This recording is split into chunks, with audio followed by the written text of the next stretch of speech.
여러 선배 동지님들을 모시고 제가 이렇게 젊은 제가 이렇게 말씀드리기 굉장히 영광스럽습니다. 반갑습니다. 제가 받은 주제가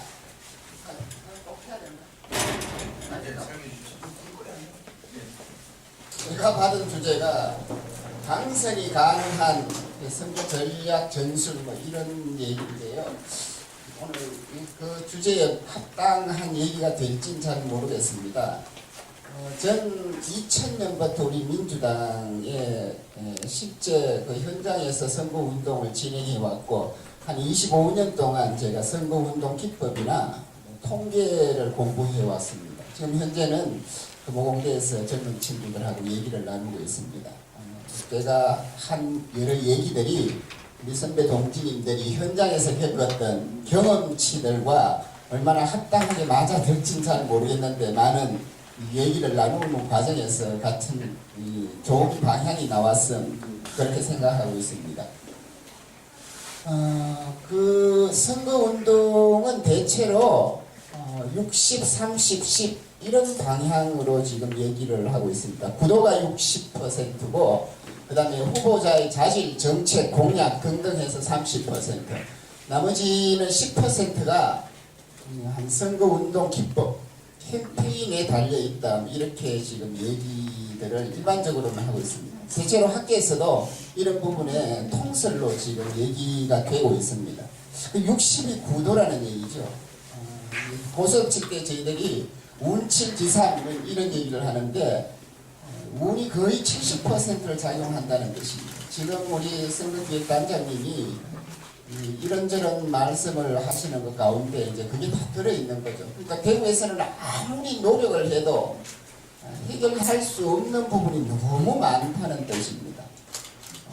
예컨대 지난 2004년도 지방선거 같은 경우, 2004년도 총선 같은 경우, 4월달에 있었던 4.15 총선 같은 경우 우리가 복기를 한번 해본다면 시사점이 많다는 뜻입니다. 그때 무슨 대통령 탄핵 문제 때문에 이 신생정당이었던 열린우리당이 전국적인 돌풍을 일으켰고 또 그 다음에 서울지역, 경기지역 같은 경우, 특히 서울지역 같은 경우에는 뭐 거의 석권을 하다시피 했습니다. 40석, 48석 가운데 한 38석 정도를 석권하다시피 했는데도 여전히 대구는 한 석도 못했죠. 이제 그런 좋은 우리 민주당의 좋은 선거 구도가 있었음에도 불구하고 대구에서는 요지부동이었다 뭐 이런 얘기입니다. 그러니까 중앙정치가 지금 예컨대 박근혜 정부나 또 박근혜 대통령이 소속되어 있는 한나라당이 전국적 구도에 있어서 굉장히 실정을 또는 실책을 자행하고 있을수록 대구 경북 같은 경우에는 그런 유리할 것이냐 불리한 지형이 속출할 것이냐 이래 봤을 때 경험치상 대구 경북은 굉장히 우리 민주당 후보들 또 민주당한테는 불리한 지형이 형성된다 이런 뜻입니다.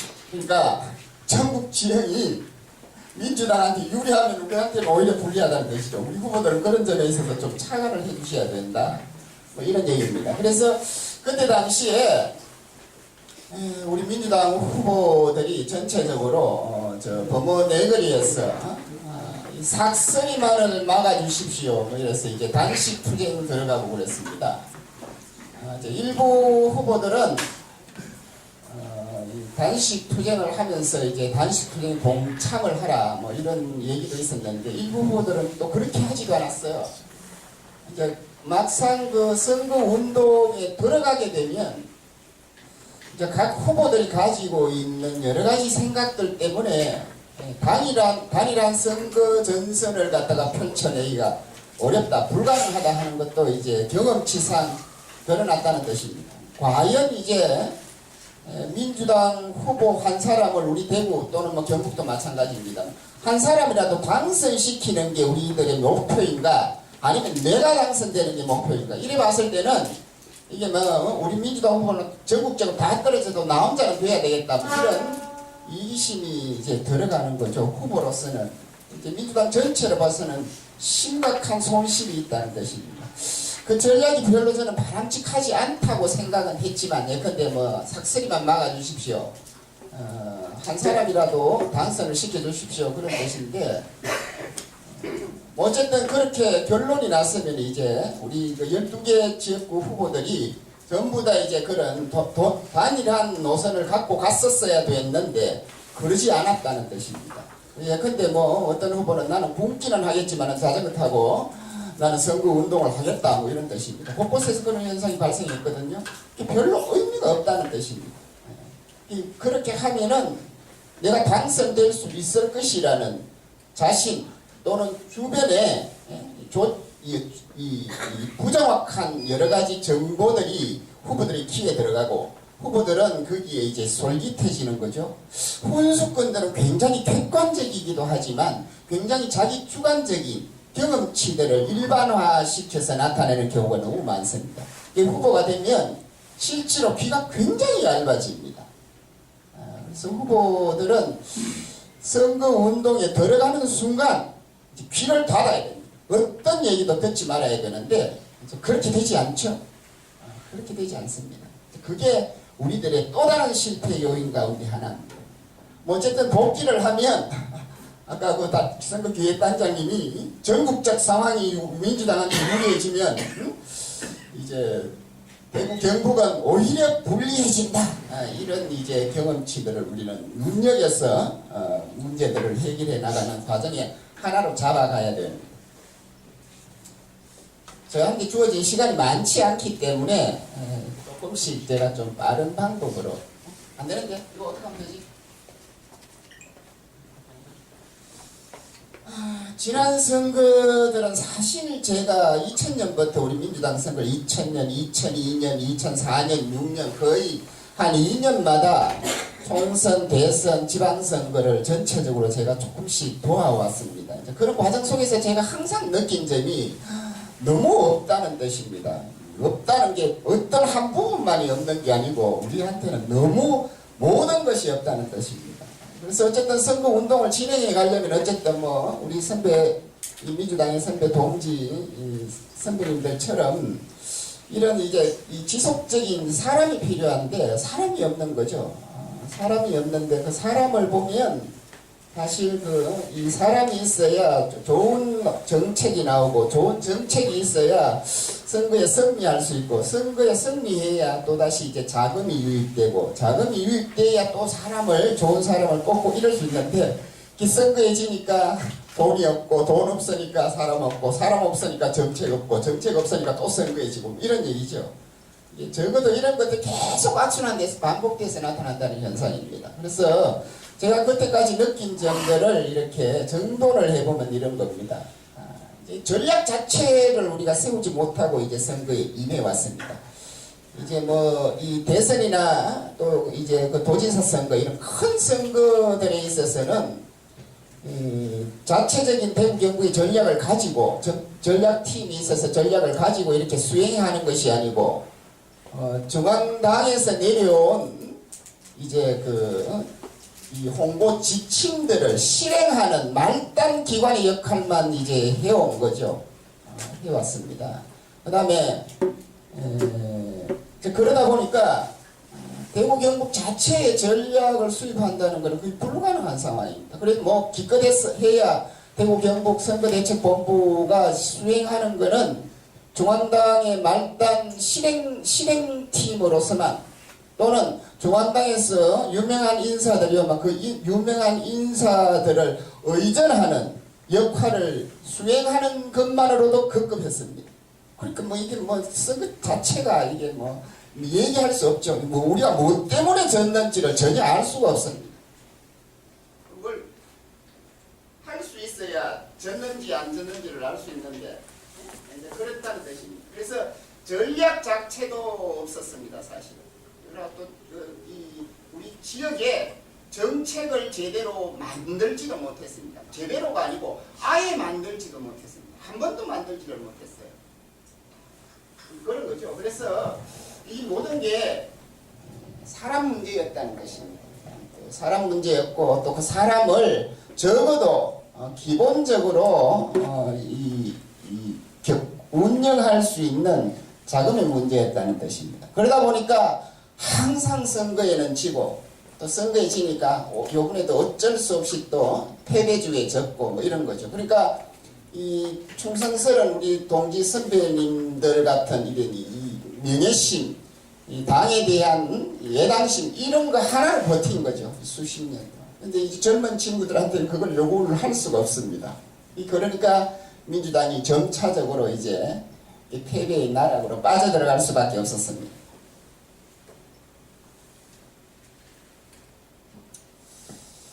선거에 나오려면 이 선거 출마자들이 첫 번째 해야 될 게 자기를 왜 내가 나오는 거지? 좀 철학적 토대가 좀 튼튼해야 된다. 교과서에 나오는 얘기인데 실제로 공명심에 사로잡혀서 나오다 보면 이제 당을 이리저리 옮기게 되는 거죠. 왜 나오는지 또 내가 왜 이 정치를 해야 되는지 이런 것들이 분명하게 공부가 되어 있어야 된다. 이건 기본에 관련되는 문제임에도 불구하고 이게 기본 자체가 안 된 후보자들이 너무 많았다는 뜻입니다.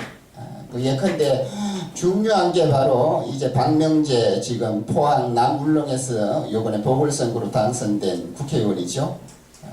참여정부에서 이 행자부 장관까지 하시고 도지사 선거까지 후보로 나오시고 또 제가 거기에 노예처럼 일을 같이 그대로 줬다는 거 아닙니까? 이거 철학이 없으니까 어느 날 저렇게 되는 거죠. 그게 무슨 의미가 있을지 잘 모르겠습니다. 난 이렇게 하겠다. 난 이렇게 하겠으니까 좀 뽑아주세요. 뭐 이렇게 하겠다는 공약이나 정책도 공부가 많이 돼 있어야 된다.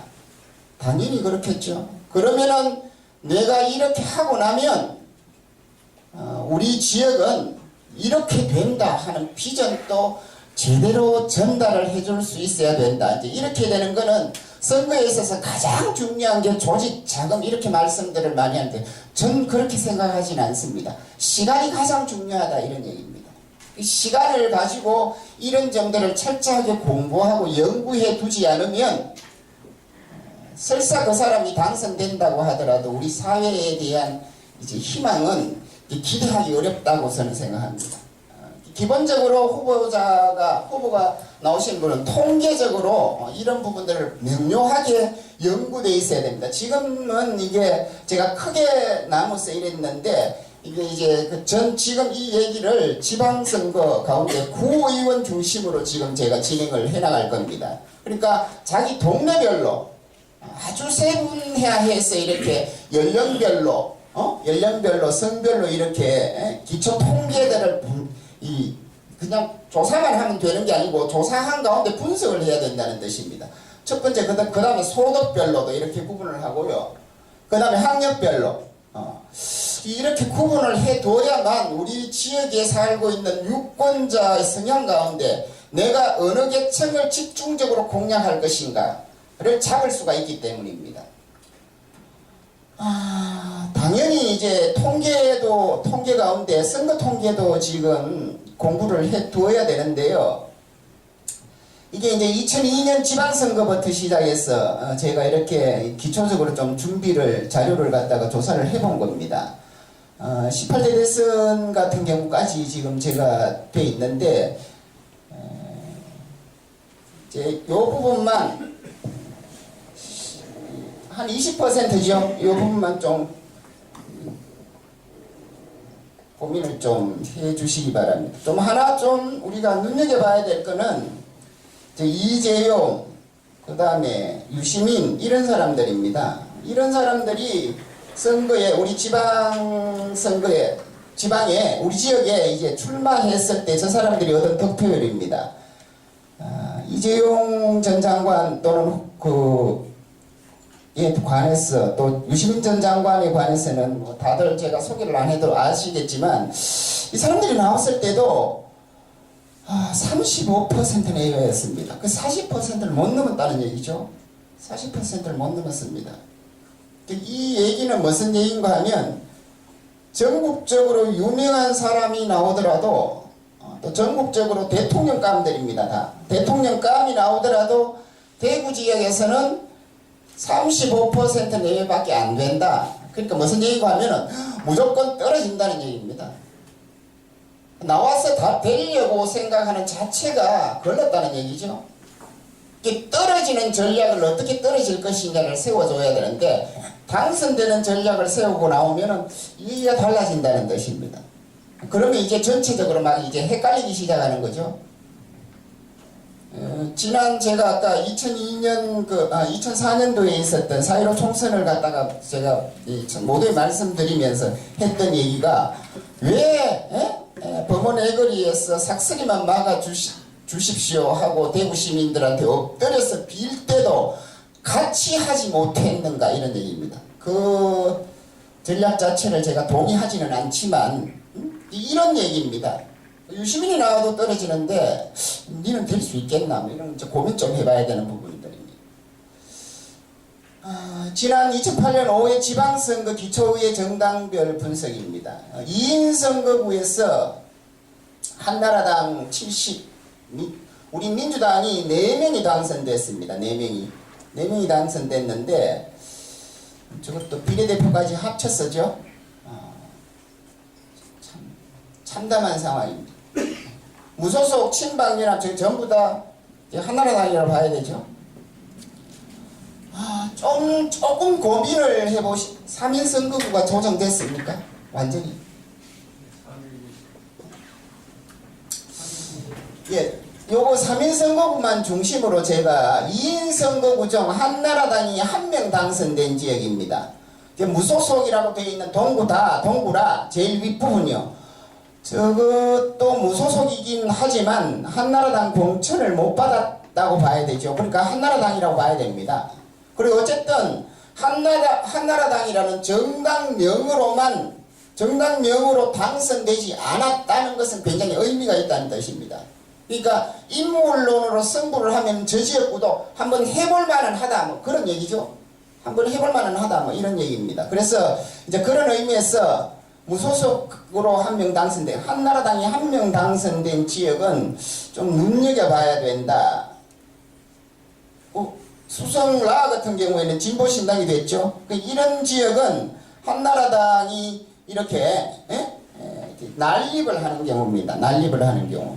어쨌든 이 2인 선거구에도 한나라당이 1명이 당선된 지역은 우리가 한번 눈여겨보고 전력을 집중적으로 투입해볼 기회는 있다. 문제는 3인 선거구입니다. 3인 선거구 같은 경우에는 이제 우리 민주당도 당선되고 진보신당도 당선되고 했죠. 당선되고 했는데 이 득표율을 좀 자세히 보시기 바랍니다. 중구가 같은 경우에 민주당이 13.35%, 그렇죠. 14.74%.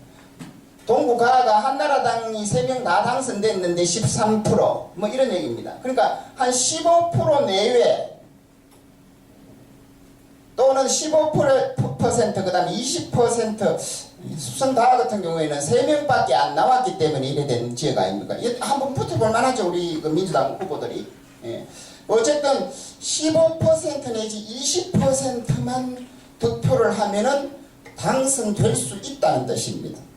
15% 내지 20%. 요 수치를 좀 잘 눈여겨봐 주시기 바랍니다.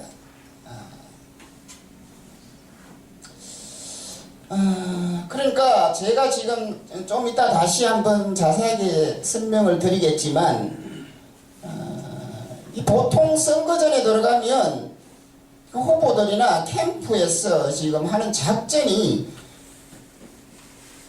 100% 주민들 다를 보고 선거 운동을 막 진행을 하거든요. 100% 나보고. 그러면은 100% 나보고 아무리 우리가 노력을 해도 되겠느냐? 이거 이제 고민해봐야 된다는 뜻입니다. 그래서 지방선거 같은 경우에는 한 50% 정도가 투표를 하는데 그 가운데 20%만 득표를 하면 우리가 이기거든요. 당선은 될 수 있다는 뜻입니다. 이기는 게 아니고. 그러면은 유권자가 10명 가운데 한 사람만 완전히 내 사람으로 만들면, 내 표로 만들면 당선될 수 있다. 우리 민주당 후보는. 여기에 이제 초점을 좀 맞춰달라 이런 뜻입니다. 그러니까 10명 다 보고 선거운동을 하지 말고 한 명만 보고 선거운동을 하자 이런 뜻입니다. 그 선거운동을 유효하게 하려면 왜 이렇게 해야 되는지는 조금 이따 다시 제가 좀 더 자세하게 말씀드리겠습니다. 그럼 후보는 나올 때 뭘 고민하고 나와야 되는가, 전략을 어떻게 세워야 되는가, 뭐 이런 얘기입니다. 그 전략은 나는 이럴 거야 하고 이 무슨 스님네들이 산속에서 이렇게 면벽 자선하고 덕도를 해가지고 하는 방식으로 전략을 세우는 게 아니고 이런 기준으로 과학적으로 좀 합리적으로 세워야 된다 이런 뜻입니다. 그 분석 방법 가운데 가장 유효하고 또 유의미한 전략이 바로 스포트 분석이라는 게 있습니다. 스포트 분석이라는 것은 굉장히 어렵게들 생각하시는 부분들이 많은데 돈도 또 많이 들어야 되고요. 뭐 여론조사를 하는 방식으로 이걸 갖다 분석해내는 방법도 있고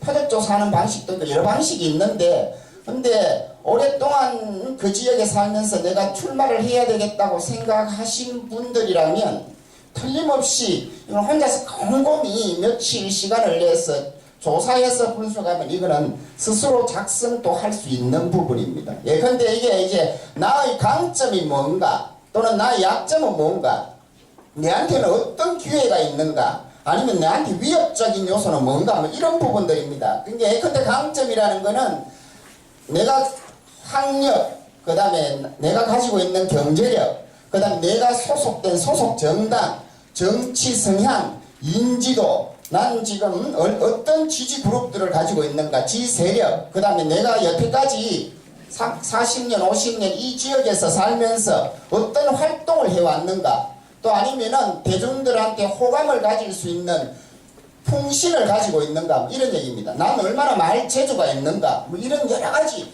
내가 장점이라고 생각하는 거는 전부 다 1부터 100까지 쫙 기록을 하는 겁니다. 저랑에 모두 다 기록을 해야 됩니다.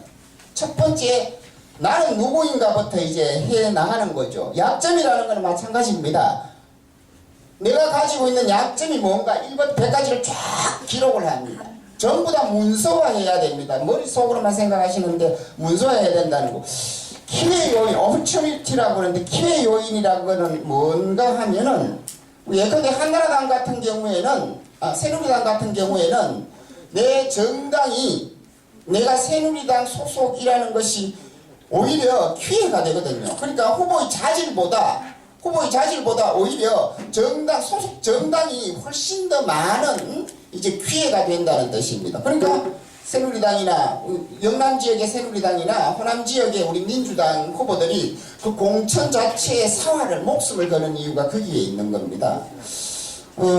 저희 정치학계에서는 내일 비 올 확률 또는 내일 눈 올 확률이 몇 퍼센트입니다 하고 우리 그 날씨 예보, 기상 예보할 때 이야기하듯이 저희 그 정치학계에서는 이 후보가 나오면 당선될 확률이 얼마인가를 수치화해서 이렇게 얘기하는 그 수식이 있거든요. 근데 그 가운데 지역에 따라서 그 수식의 가중치가 달라집니다. 여러 가지 변수들이 있는데, 예컨대 학력 같은 경우에도 예컨대 뭐 초등학교 출신이면 1점, 중학교는 2점 이렇게 되는 거죠. 이렇게 이제 점수를 매겨 나가는 겁니다. 정당 같은 경우에도 마찬가지입니다. 영남 지역에 새누리당이면 50점 들어가는 겁니다. 50점.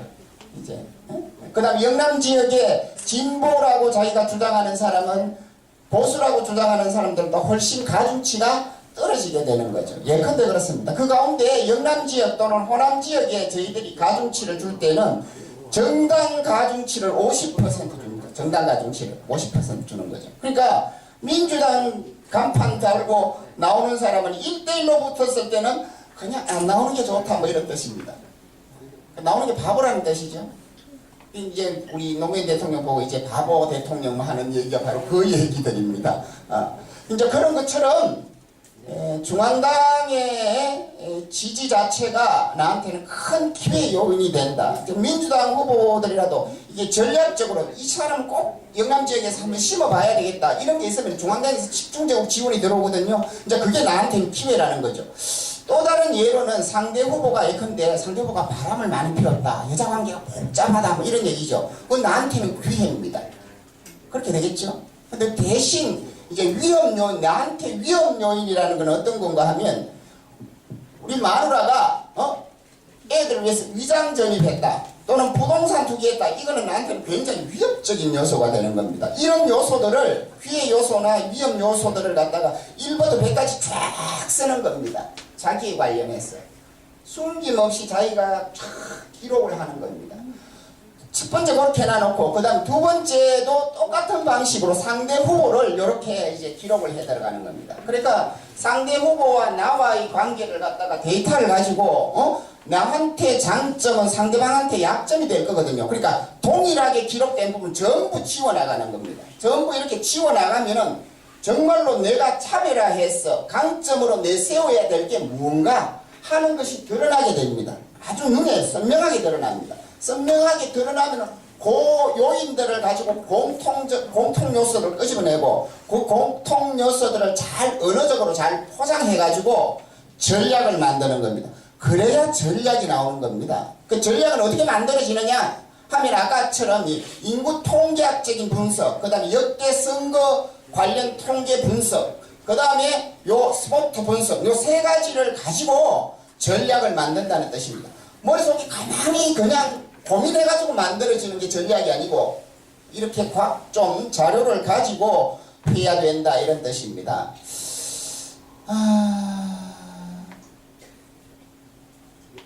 요건 조금 이따 보겠습니다. 요거부터 좀 보시면요, 그렇게 해서 이제 만들어진다, 이런 얘기입니다. 그 다음 이 선거 자체를, 지방선거 자체에 그럼 어떻게 해야 우리 구의원이라도 한 명이라도 좀 당선시켜 볼 것인가, 뭐 이런 얘기입니다. 내가 어떻게 하면 좀 당선될까, 여기에 이제 초점이 있는 거죠. 그러니까 시의원이나 또는 자치단체장이나 아니면 뭐 시장도 마찬가지죠. 이건 이제 큰 구도에 있어서 우리 후보가 시장 후보도, 우리 이제 민주당 후보가 시장 후보도 나오고, 또 아니면은 자치단체장 후보도 나오고 쫙 다 나와야 투표하는 사람들이 참여율이 높아질 거거든요. 이제 그런 측면에서는 이제 나한테는 오히려 기회 또는 위험 요인이 양쪽으로 다 작동되겠지만, 일단 그 부분은 제외해놓고 만약에 본다면, 각 지역에서 아까 지금 제가 2인 선거구, 3인 선거구를 말씀드리면서 했던 부분을 숫자를 좀 눈여겨보십시오 했는데, 이게 이 새누리당 후보가 난립하고 우리 야권 후보들이 단일화되면은 우리가 정말 확률 높은, 당선 확률이 높은 선거전을 치러낼 수 있지 않을까 하는 게 제 생각입니다. 자료상 그렇다는 뜻입니다. 그래서 첫 번째는 어쨌든 우리 민주당 후보, 민주당 계열 또는 뭐 우리 진보 세력 계열의 후보들이 가능한 게 아니죠. 한 사람이라도 당선되려면 단일화해야 된다. 연대하지 않으면 안 된다, 이런 뜻입니다. 뭐 어쨌든 민주당 후보 하나 나오고 진보당 후보 하나 나오고 정의당 후보 하나 나오고 뭐 이래 되면은 그냥 뭐 세 사람 다 떨어지는 거는 명약관하다는 사실입니다. 그러니까 어쨌든 상대방은 갈라치기 하고, 이게 이제 디바이디된 룰이라고 그러는데, 큰 세력은 이제 나눠서 통치하는 방법이고 작은 세력은 합쳐야 되고, 이거는 뭐 전통적인 방법이죠. 그런 이제 반새누리당 단일화 전략이 첫 번째다. 이거 하지 못하면 선거 하나만 하다. 저는 그렇게 생각합니다. 그러니까 여하한 방법을 동원해서라도 사전에 시간을 가지고 지금 단일화 해내야 된다. 그래야 한 사람이라도 야권 후보를 당선시킬 수가 있다. 두 번째는 후보 나오시는 분들이 반드시 이거는 기억을 해 주셔야 됩니다. 10명 중 후보 유권자 10명 중 한 사람만 나는 내 표를 만들겠다는 생각을 가지고 있어야 된다는 뜻입니다. 그러니까 공중에 붕붕붕 떠다니는 표들이 전부 다 내 표라고 생각하면 그냥 선거 하나만 합니다. 그거는. 그러니까 그런 표들을 보기 때문에 후보가 왕자왕하고 그다음 내거리 나가가지고 그 추운데 덜덜 떨면서 아니면 더운데 이렇게 하거든요. 그게 무슨 의미가 있겠습니까? 저는 그게 돈만 들고 시간만 낭비하는 방식이라고 생각하거든요. 특히 이제 뭐 국회의원 선거나 이런 부분 큰 선거에 있어서는 그것도 형식적으로라도 해야 되지만, 구의원 선거, 동네 의원 선거 하는 데는요, 그런 방식으로 하면은 필패 실패를 면치 못할 것이다. 그런 얘기입니다. 그러니까 어떻게 선거운동을 하느냐? 이 첫 번째 머리에 혼자 나와야 된다. 우리 야권 후보는 혼자 나와야 된다. 두 번째는 10명 중에 한 명만 내 표로 만들겠다. 확실한 표로 만들겠다. 꼭 그 사람이 들어오게 하겠다는 뜻입니다. 그러니까 박근혜 대통령 5번에 당선된 대구의 80%거든요. 그러니까 절대로 죽어도 박근혜 새누리당 안 찍는 표는 20%는 된다는 뜻입니다. 아까 봤죠? 15% 내지 20%만 하면 당선시킬 수가 있는 겁니다. 우리가. 후보도 당선되고 우리도 당선을 시킬 수가 있거든요. 그러니까 20%만 하자. 20%를 보고 선거운동을 하자는 뜻입니다. 그 80%는요. 우리가 여하한 방법을 쓰더라도 절대로 우리한테 표 안 줄 뿐입니다. 그러니까 그 사람들이 우리 머릿속에 안 된다는 뜻입니다. 어떻게 하느냐? 첫째, 민주당 당원부터 잡아야 됩니다. 민주당 당원부터 잡아야 된다. 둘째, 민주당 주변에 있는 우리 우호 세력부터 잡아야 된다. 이런 이 지지 세력들이 이 20% 적어도 이 사람들 20%는 된다는 뜻입니다. 이 20% 가운데는 우리 민주당 좋거나 싫거나 민주당 당원도 있고 그 다음에 요 바가지로 하면서도 어쩔 수 없이 민주당을 지지할 수밖에 없는 우리 우군 세력들도 있습니다. 이 사람들이 투표를 포기하지 않고 선거 투표장에 나올 수 있도록 내가 그 길을 동기를 부여해줘야 된다는 뜻입니다. 그 20% 그러니까 우리 표를 확산시키는 게 아니고 우리 표를 똘똘 뭉치게 해서 투표장에 끌고 가는 게 후보가 해야 될 목표가 돼야지 한나라당 비스무리하거나 아니면 부동층 계산는데요. 부동층, 대구에는 부동층 거의 없습니다. 부동층 고민은 후보가 되면 막 부동층 계산하고 이렇게 그 바보 같은 짓이라고 저는 생각해요. 그러니까 그거 계산하지 말고 그냥 우리 표 20%만 하자. 구의원 선거는 그렇게 하면은 당선 확률을 높일 수가 있다는 뜻입니다. 그러니까 우리 그래 해줘야 된다. 20% 지지자 중심 돼야 된다. 그 다음에 마이크로 타겟팅이라는 선거 기법인데요.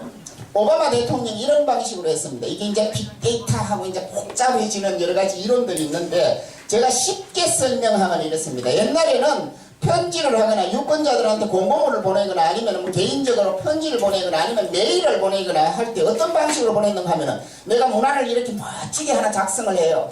공약은 어떻고요 저떻고요 해가지고 내가 이렇게 되면 이렇게 될 겁니다 하고 이렇게 쫙 작성을 해가 한 방에 때립니다. 그러면은 19살부터 시작이가 80살 할머니 할아버지들한테 가지고 똑같은 문안이 갑니다. 똑같은 문안. 근데 그렇게 하지 않았어요. 오바마. 어떻게 하느냐 하면은 예컨대 20대 젊은 청춘들한테는 관심이 있는 게 예를 들면 부추를 그 친구가 이제 조사를 해보니까 그 친구 데이터를 이렇게 조사해보니까 이 친구 신발을 좋아하는데 마케팅을 이런 방식으로 쓰는 겁니다. 이 친구는 짧은 운동화보다도 부추만을 이렇게 보는 거예요. 그러면은 마케팅할 때 어떻게 하는가 하면은 우리 회사에서 만든 긴 구두 부추만을 전부 다 그 친구들한테 메일링을 해주는 거예요. 보내주는 겁니다. 상품을. 그렇게 하면 그 친구가 부추를 살 확률이 굉장히 높겠죠? 높습니다. 애기 금방 난 이제 30대 초반에 이 가정주부입니다. 그 사람한테는 뭘 보내주느냐 하면은 애기 분유의 종류를 쫙 보내주는 겁니다.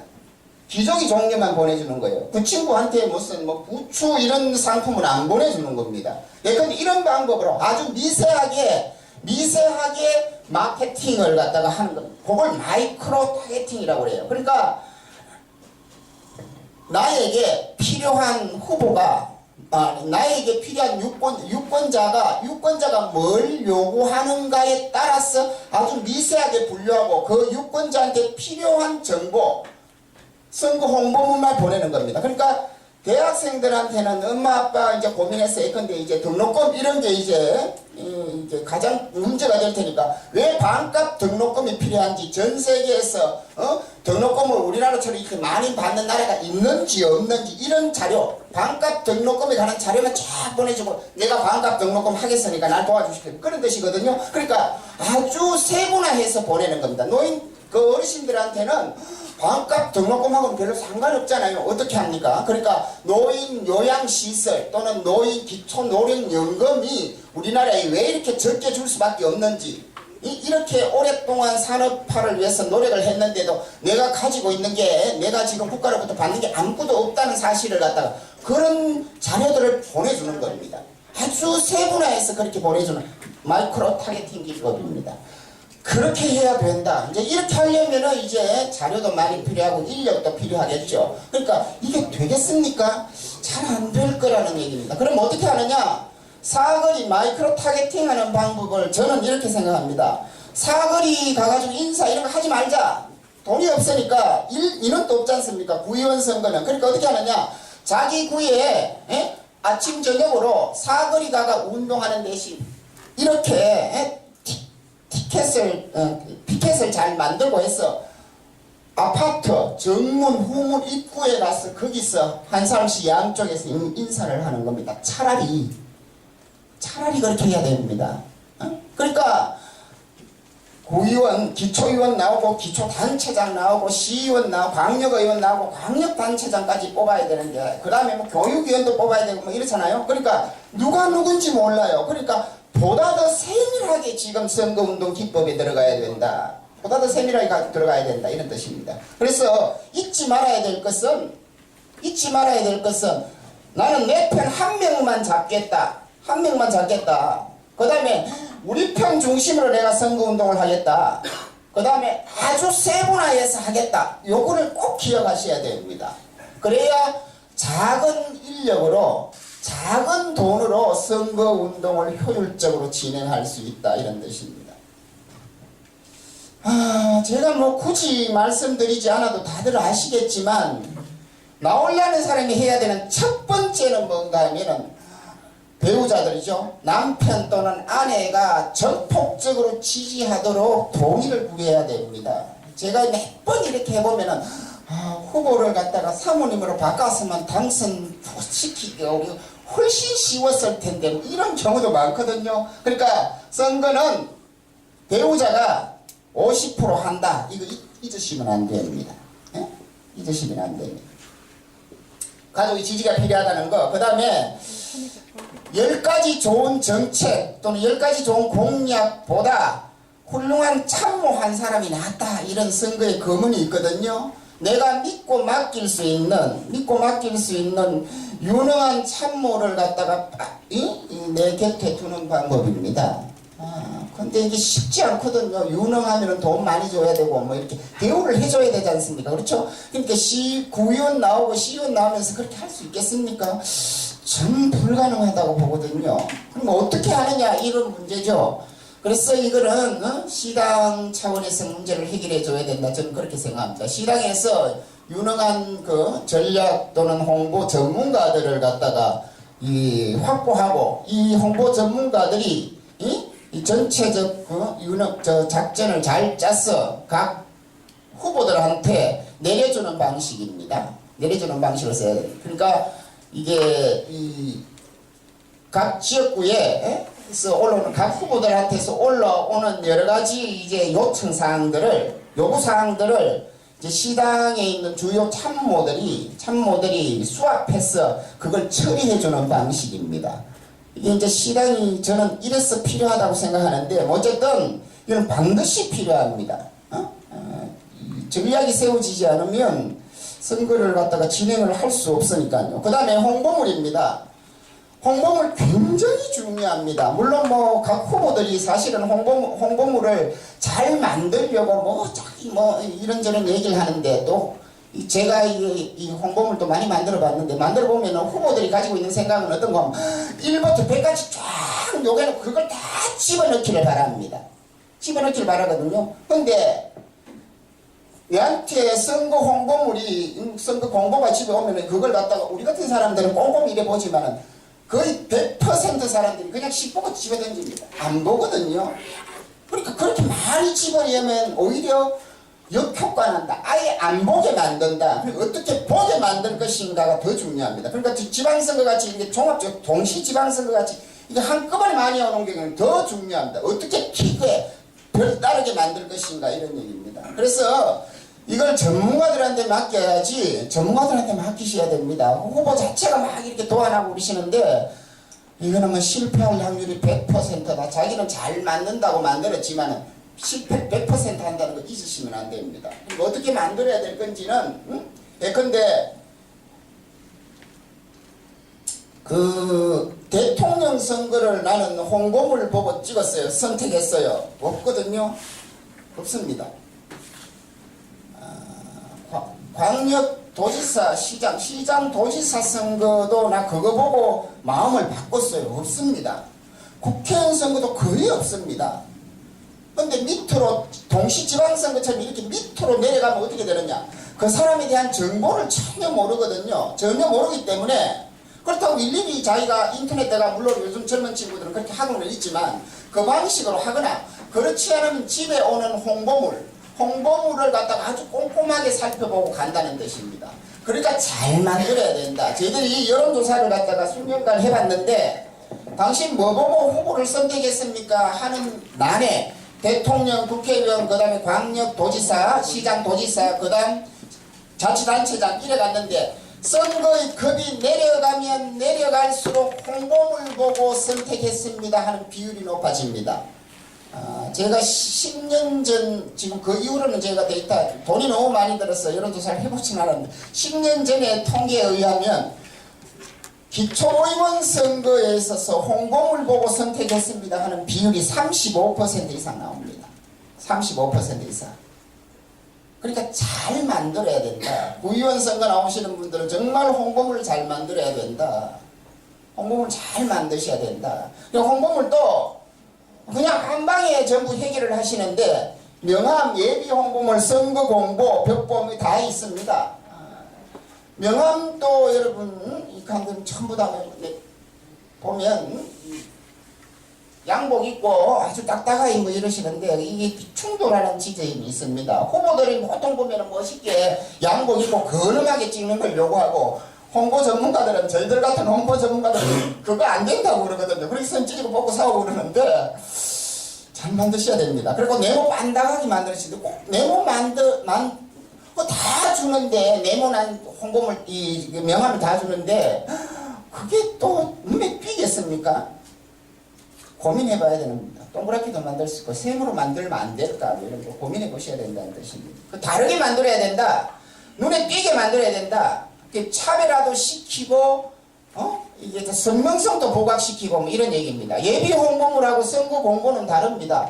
이걸 예비 홍보물을 다 보낼 수 있으면 좋은데 10% 정도 할 수 있거든요. 10% 정도 할 수 있는데 예비 홍보물하고 보통 보면은 선거 공보, 선거 시점에 가서 오는 건 내용이 똑같습니다. 그건 의미가 없습니다. 그 선거 예비 홍보물은 대상이 이겁니다. 타겟을 잡아놓고 누구를 대상으로 보낼 것인가, 10분의 1밖에 못 보내니까요. 그러니까 우리 당원들한테 보내야 되겠다 이렇게 작정을 하면 당원 중심 내용을 써야 됩니다. 당신들이 와줘야 우리 민주당이 산다 예컨대, 난 민주당이 30년 동안 나는 같이 민주당과 해왔다 이런 얘기죠. 그러니까 당의 충성도를 갖다가 불러일으키면서 자기를 갖다 싣고 가는 겁니다. 그러니까 예비 홍보물은 목적성 있는 홍보가 돼야 된다.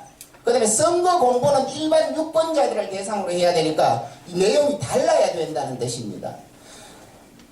마찬가지로 돈을 많이 들여서 새로운 사이트를 요즘 개설하고 그러는데 전 그렇게 할 필요는 없다고 생각합니다. 각종 포털에 보면 요즘 블로그라든가 카페를 갖다 개설을 할 수 있거든요. 그래서 이제 그런 방식으로 사이버 공간을 갖다가 보다 적극적으로 활용해야 된다.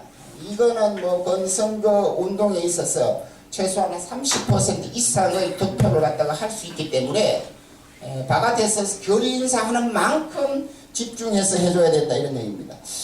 무슨 주마강산으로 제가 덜렁덜렁 해봤습니다. 지금 그래서 지금 저한테 주어진 시간이 다 됐는데 어쨌든 다음 선거에 나오시는 분들은 다음 후보, 특히 후보나 아니면 그 후보를 돕는 참모들이 기억해줬으면 싶은 게 제 생각에는 바로 각종 통계 자료나 역대 선거 정보들을 면밀하게 분석해서 서포트해야 된다.